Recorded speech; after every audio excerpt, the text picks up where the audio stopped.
समुद्र में स्नान की विधि और महिमा।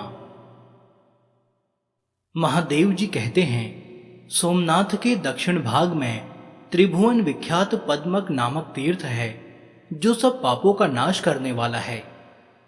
पहले सोमेश्वर के समीप छोर कराकर मन ही मन मेरा चिंतन करते हुए उस तीर्थ में अपने केश डाल दें।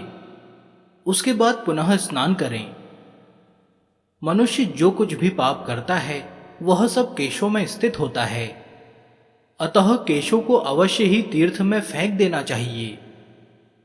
सौभाग्यवती स्त्रियों को चाहिए कि वे सब केशों को हाथ से पकड़कर अग्रभाग की ओर से 2 अंगुल कटवा दें।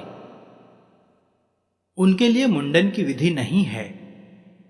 मुंडन और स्नान के पश्चात देवताओं और पितरों का तर्पण करें।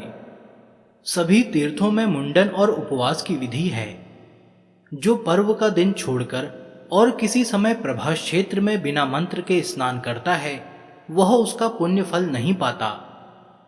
बिना मंत्र के, बिना पर्व के और बिना क्षौर कर्म किए समुद्र जल का स्पर्श नहीं करना चाहिए। निम्न मंत्र का उच्चारण करके सागर के जल का स्पर्श करना उचित है।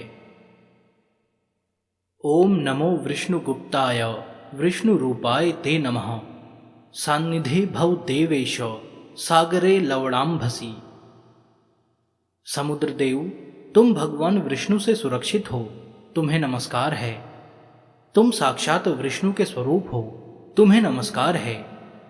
देवेश्वर विष्णु, आप इस क्षीर सागर के जल में मेरे समीप स्थित हों। यूं कहकर तीर्थ का सेवन करने वाला मानव नदीपति समुद्र के जल में स्नान करे।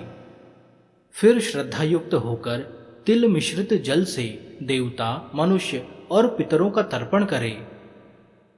हजारों जन्मों में मनुष्य जो पाप करता है उसे एक बार समुद्र के जल में नहाकर नष्ट कर देता है। ब्रह्मा जी ने समुद्र से कहा है, सागर, जब तक लोक में तुम्हारी स्थिति रहेगी, जब तक आकाश में सूर्य, चंद्रमा और नक्षत्र बने रहेंगे, तब तक पूर्वज तुम्हारे खारे जल के अमृत से तृप्त होंगे।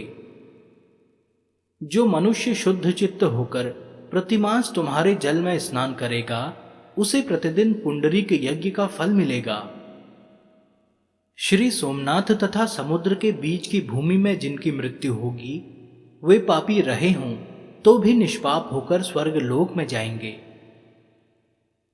महादेवी, समुद्र के भीतर 5 करोड़ शिवलिंग हैं जिन्हें समुद्र ने इस मनवंतर में अदृश्य कर दिया है। इसी प्रकार वहां अग्निकुंड तथा पद्म सरोवर भी हैं जो इस मनवंतर में समुद्र जल से आवृत हो गए हैं। दक्षिण की ओर चक्र तथा मैनाक के मध्य भाग में 100 धनुष लंबा चौड़ा सुवर्णमय कुंड है। सोमनाथ से दक्षिण की ओर 100 धनुष की दूरी पर वह स्थान है। उत्तर मानस से पूर्व जहां कृत स्मर देव हैं वहां तक उसकी सीमा है। यह गुप्त स्थान है।